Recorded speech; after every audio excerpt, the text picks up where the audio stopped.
After the end of World War II, the world was split into two, East and West. This marked the beginning of the era called the Cold War.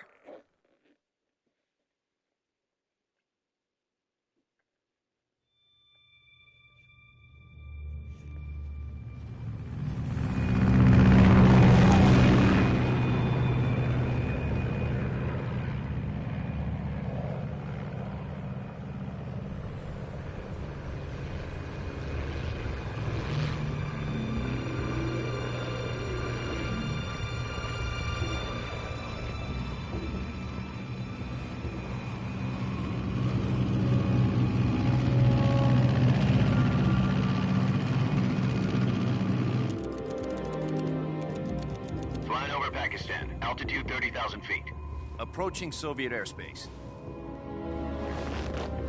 20 minutes to drop off. Commencing internal depressurization. Equipment check. Arm main parachute. All right. You ready to go? Drop zone still showing a high pressure mass. Cav okay. Good. We've got high visibility.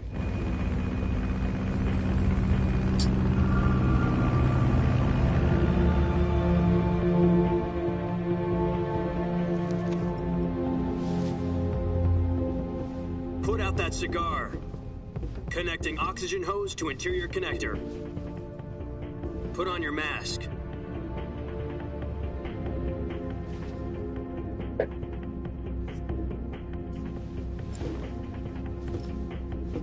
Does this panty waste know what he's doing? Approaching release point. 10 minutes to drop off. Hey, are you deaf? He said put out the cigar and put on your mask.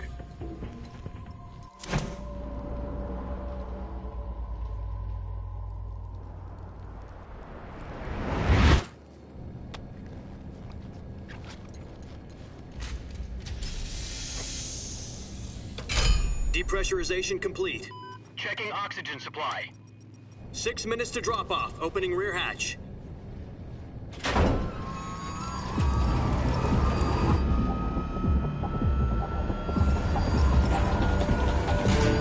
Sunrise.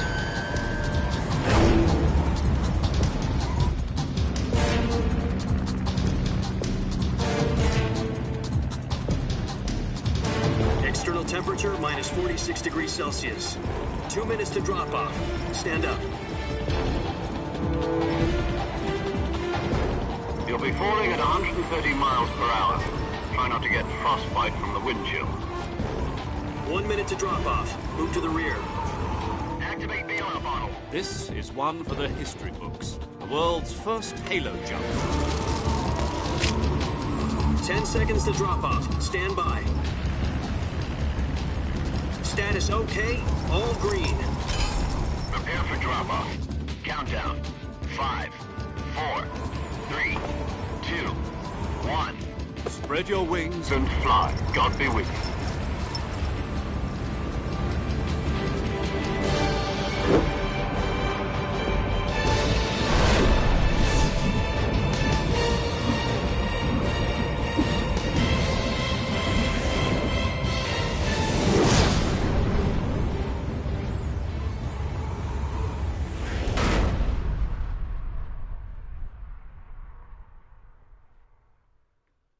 Jack, I've got some important news.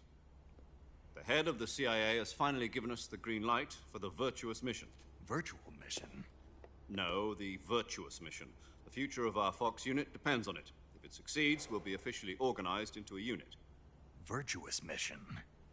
Sounds like some kind of initiation ritual. You know, don't get cocky. This isn't a training op. Right. So what exactly is this wonderful mission? Well, about 2 years ago, a certain Soviet scientist requested asylum in the West through one of our moles. His name is Nikolai Stepanovich Sokolov. He's head of the OKB-754 Design Bureau, one of the Soviets' top-secret weapon research facilities, and the East's foremost expert on weapons development. Sokolov? Isn't he that famous rocket scientist? The very same. On April the 12th, 1961, the Soviets achieved the first manned spaceflight in history. The Earth was blue, but there was no God. Well spoken.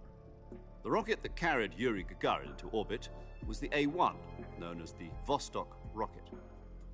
Sokolov is said to be the man most responsible for the multi-engine cluster used in that rocket. After Gagarin's flight, Sokolov left rocket development to become the head of the newly established Design Bureau. From a lowly technician to head of a design bureau, that's quite a success story, so why do you want to defect? It seems he'd become afraid of his own creations. Afraid? Call it a crisis of conscience. And for that, he left his country and his family behind and went over the fence? Not exactly. One of his conditions was that his family was also to be taken safely to the west. We used a mole to get the family out first and succeeded in sneaking Sokolov over the Berlin Wall shortly afterwards. I was the one who conducted the operation. The security on the eastern side was still full of holes back then. Then what? We got Sokolov over in one piece, but the whole ordeal had left him exhausted, and we checked him into a hospital in West Berlin. It took him 2 weeks and more than 600 miles to get from the research facility in the Soviet Union to Berlin. He was in no condition to say anything coherent. And it was only a week later that we had something much bigger on our hands. The Cuban Missile Crisis. October the 16th, 1962, President Kennedy received word that the Soviets were in the process of deploying intermediate-range ballistic missiles in Cuba. The President demanded that the Soviets dismantle and remove the missiles. At the same time, he announced a naval blockade to prevent further missile shipments from reaching Cuba. But the Soviets didn't back down, instead placing their armed forces on secondary alert. Soviet transport ships carrying missiles continued on course towards Cuba. US and Soviet forces went on alert for an all-out nuclear war. Frantic negotiations were conducted through the UN's Emergency Security Council and unofficial channels to end the hair-trigger standoff.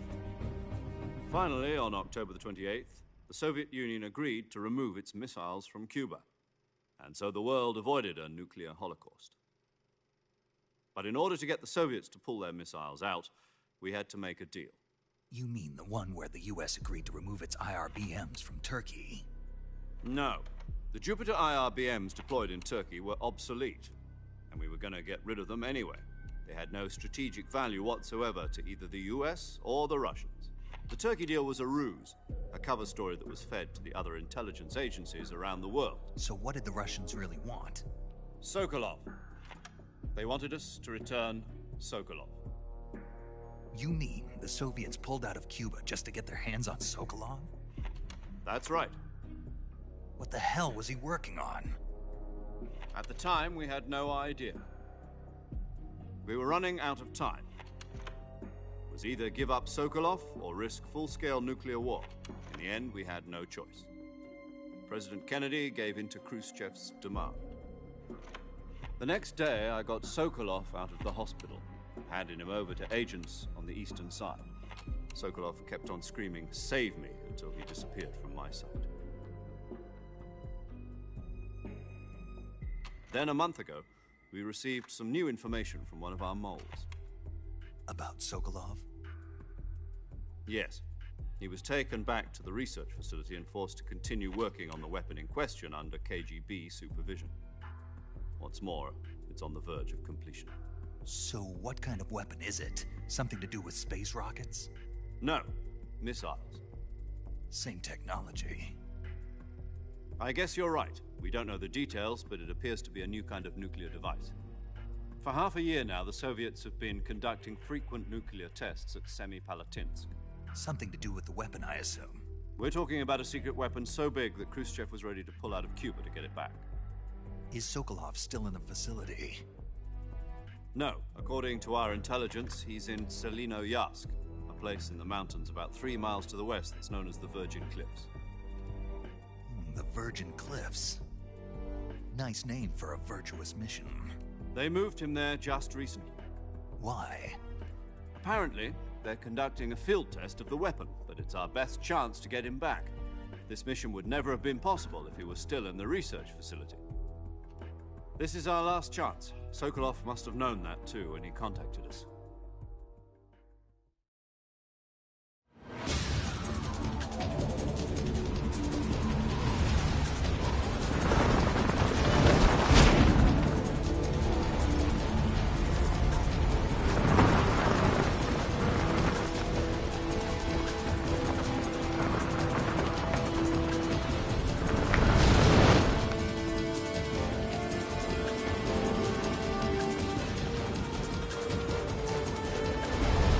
Listen up, Jack. Your mission is to infiltrate Selino-Yask in the Soviet mountains, ensure the safety of Sokolov, and bring him back to the West.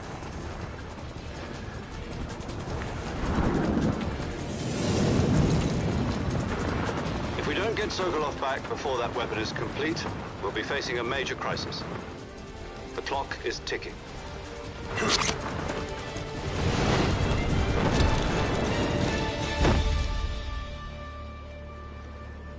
Once we've confirmed the rescue of Sokolov, stand by at the recovery point. A recovery balloon will be dropped at that point. Helium will be pumped into the balloon to inflate it. The process takes about 20 minutes. Once it's complete, the gunship's arm will latch onto the balloon and pull it up. The Fulton surface-to-air recovery system. I'm familiar with the theory. Take it easy. It's been combat-proven. Do you think Sokolov is up to it? The shock will be less than during a parachute jump, and the arm can handle up to 500 pounds. So you're planning on going over the border in a single combat Talon? She's equipped with two 6-barrel 20mm Vulcan cannons, as well as two 40mm machine guns. Sounds like she could hold her own against a battalion of tanks. Even with the fuel in the reserve tank, we're facing a 4-hour time limit. If all goes well, it shouldn't take more than a few hours. Home in time for dinner. But if anything goes wrong, you'll be eating dinner, breakfast, and all the rest of your meals in the jungle.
Do you copy?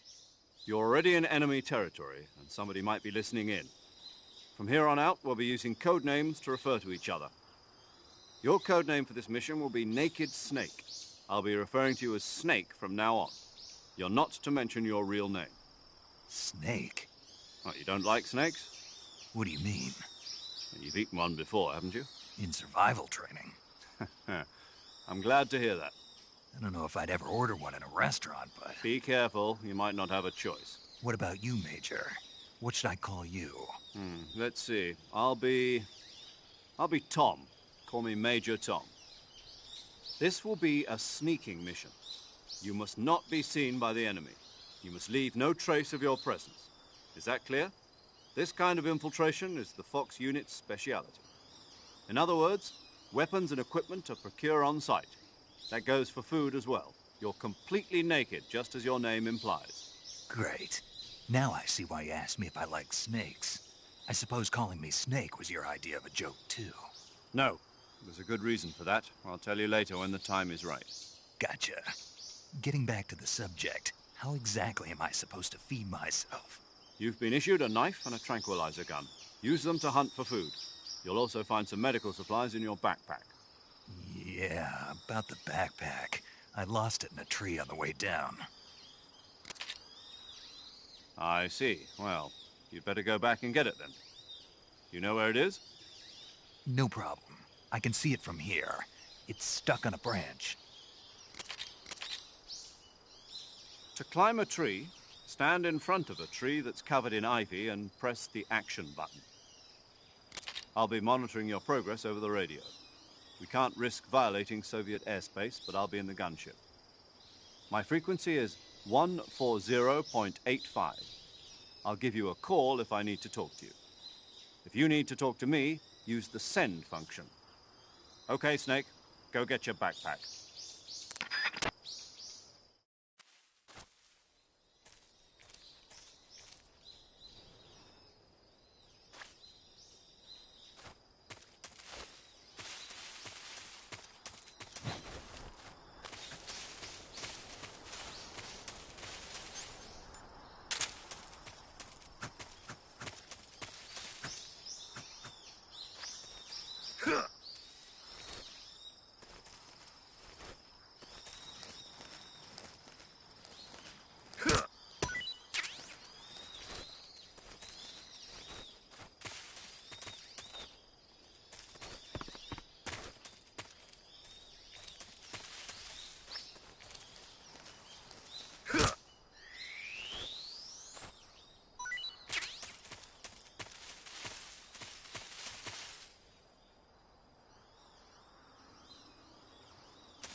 I see you've retrieved your backpack, Snake. To equip a weapon, it's necessary to take it out of your backpack. In the survival viewer, choose Weapon from the backpack. Your available weapons will be displayed in a window in the upper left. From that list, choose the weapon you want to equip and press the Enter button. For other equipped items, just do the same thing from Item. Got it. Use the survival viewer backpack. Yep, that's right. Survival is fundamental to this mission. After you've been out in the field for a while, your stamina will start to drop. If your stamina gets too low, it'll affect your performance. You won't be able to shoot accurately, for example, and your wounds won't heal as smoothly. Keep an eye on your stamina so you don't run out. To recover lost stamina, you can hunt for local flora and fauna. You can use either your tranquilizer gun or your knife to hunt. My only weapon is a Mark 22 Hush Puppy tranquilizer gun? That's right. It's been fitted with its own suppressor. However, the suppressor will deteriorate every time you fire. Once its durability reaches 0, the noise suppression effect will be gone. So don't get too trigger-happy with it. The suppressor's durability is shown in the icon. Any weapons and equipment beyond what you're carrying now, you'll have to find as you go. I have to find my own weapons and equipment? Whose crazy idea was this, anyway? Solo covert actions are standard Fox operating procedure. You can't leave any traces of your presence. No weapons, equipment, footprints, sweat, or bodily waste. The same goes for bullets and cartridges, too. Your presence in enemy territory is already a violation of international conventions of warfare. There aren't supposed to be any American soldiers in Russia. It could spark an international incident. You can't let anyone see you. You can't let the enemy know you're there. This is a stealth mission. You're a ghost, Snake, in every sense of the word. And there'll be no rescue if you're captured. The military and US government will deny any involvement in the affair. Then I'll just have to take care of myself, huh? I'm afraid so. You've been given a fake death pill for that purpose. SIS guidelines stipulate that soldiers on covert ops like this one be issued a potassium cyanide capsule. Tape it to your body so you can take it when you need to. How generous of you. Use it if you're taken prisoner by the enemy. It'll send you into a state of false death for a short time. Fooling them into thinking that I'm really dead. So, how do I come back to life? Just take the revival pill. You mean that thing they put in my tooth before the mission? That's the one. But be careful. If you remain in a state of false death for too long, nothing will be able to bring you back. Remember that. I'll keep it in mind. You said this was a solo mission, right? Right. I guess that means I can't count on any reinforcements. Correct. The mission rests entirely in your hands. A real one-man army. Relax. There's a support team ready to back you up over the radio. Who? I'll introduce them to you. This time, survival is of utmost importance. The first member of the support team will be in charge of monitoring your physical condition, acting as a medic, so to speak, as well as recording your mission data. She's a member of Fox as well, and she's here on the gunship with me. She? Hello, Snake. I'm paramedic. Nice to meet you. Paramedic. As in a medic who comes in by parachute. Aren't you going to tell me your real name? Are you going to tell me yours, Mr. Snake? My name, huh? It's John Doe. And they call you Jack for short. You're a regular Captain Nemo. A name means nothing on the battlefield. After a week, no one has a name. What's your name? Jane Doe. Very funny. I wasn't joking, but I'll tell you my name only if you manage to make it back alive. My frequency is 145.73. She's also in charge of recording your mission data. Whenever you want to save, send a message over the reserved save frequency, 140.96. So saving lets me record my mission data. That's right. It also records the state of your health. Good to know. There's one more person I want to introduce you to, Snake. Huh? Speaking of snakes, you remember the boss, don't you? A legendary soldier and your mentor. Actually, it was the boss that got the DCI's authorization in the first place. She's going to be serving as Fox's mission advisor. The boss is? She also helped me plan this mission. She and I were at SAS together. Jack, is that you? How many years has it been? Boss? That's right. It's me. Oh. Talk to me. Let me hear your voice. It's been 5 years, 72 days, and 18 hours. You've lost weight. You can tell just by the sound of my voice. Of course I can. I know all about you. Really? Well, I don't know anything about you. What's that supposed to mean? Why'd you disappear on me all of a sudden? I was on a top-secret mission. You didn't need me anymore. But there were still so many things I wanted you to teach me. No, I taught you everything you needed to know about fighting techniques. I taught you all I could. The rest you needed to learn on your own. Techniques, sure. But what about how to think like a soldier? How to think like a soldier? I can't teach you that. A soldier needs to be strong in spirit, body, and technique. And the only thing you can learn from someone else is technique. In fact, technique doesn't even matter. What's most important is spirit. Spirit and body are like two sides of a single coin. They're the same thing. I can't teach you how to think. You'll just have to figure it out for yourself. Listen to me, Jack. Just because soldiers are on the same side right now doesn't mean they always will be. Having personal feelings about your comrades is one of the worst sins you can commit. Politics determine who you face on the battlefield. And politics are a living thing. They change along with the times. Yesterday's good might be tomorrow's evil. Is that why you abandoned me? No, it had nothing to do with you. I already told you, Jack. I was on a top-secret mission. A soldier has to follow whatever orders he's given. It's not his place to question why.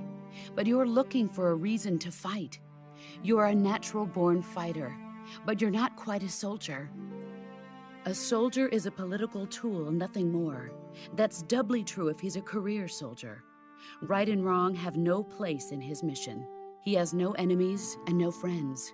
Only the mission. You follow the orders you're given. That's what being a soldier is. I do whatever I have to get the job done. I don't think about politics. That's not the same thing. Sooner or later, your conscience is going to bother you. In the end, you have to choose whether you're going to live as a soldier or just another man with a gun. There's a saying in the Orient, loyalty to the end. Do you know what it means? Being patriotic. It means devoting yourself to your country. I follow the president and the top brass. I'm ready to die for them if necessary. The president and the top brass won't be there forever. Once their terms are up, others will take their place. I follow the will of the leader, no matter who's in charge. People aren't the ones who dictate the missions. Then who does? The times. People's values change over time, and so do the leaders of a country. So there's no such thing as an enemy in absolute terms. The enemies we fight are only enemies in relative terms, constantly changing with the times. As long as we have loyalty to the end, there's no point in believing in anything, even in those we love. And that's the way a soldier's supposed to think?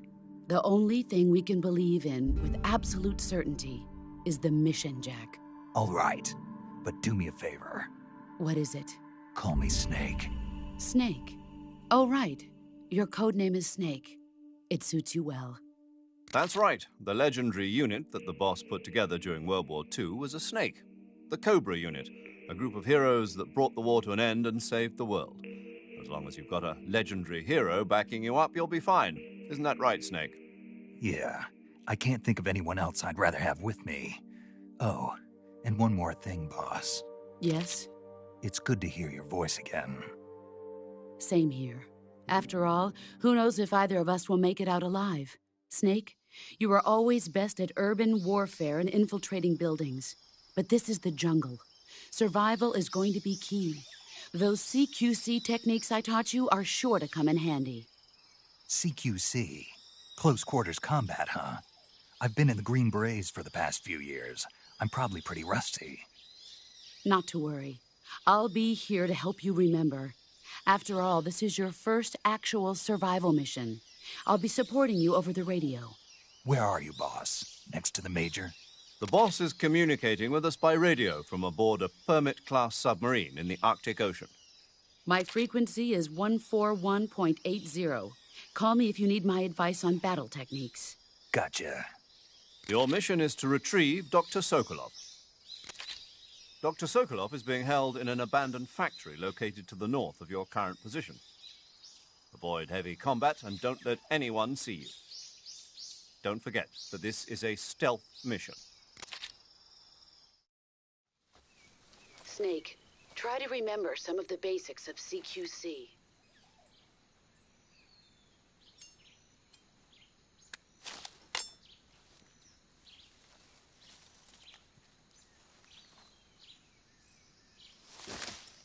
Commencing virtuous mission now.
Ya, lo voy a dejar hasta aquí nomás.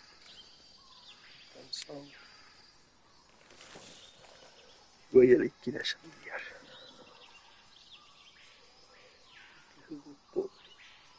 Major, I've spotted 2 enemy soldiers. They're probably KGB troops sent to guard Sokolov. AK-47s and grenades.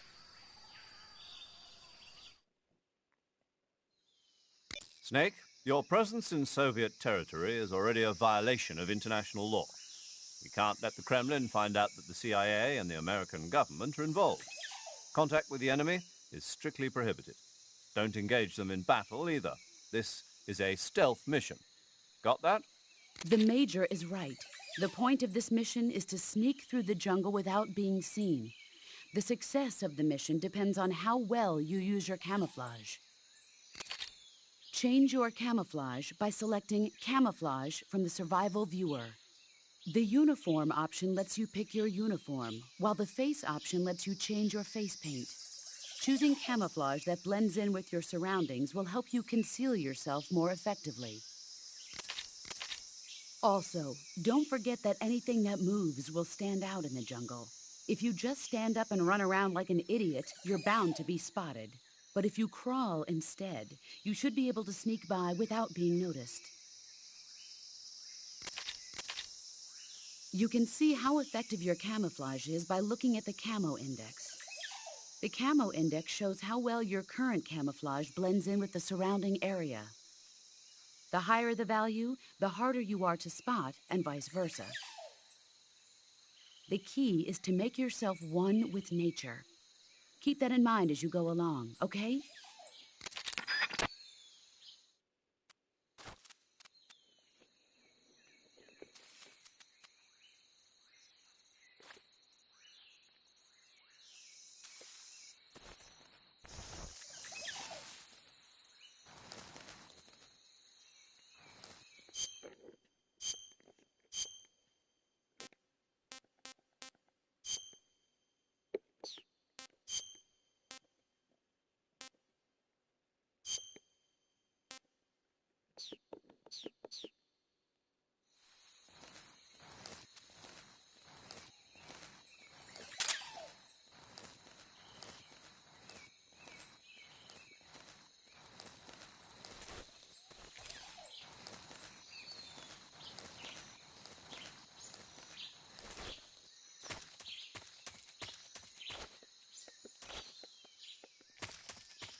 Who's that? This is HQ.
saving the game, Snake?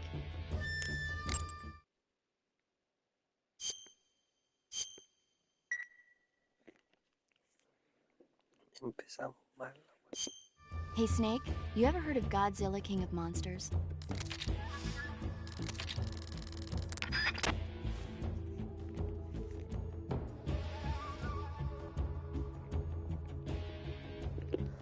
Buenas noches, buenas noches.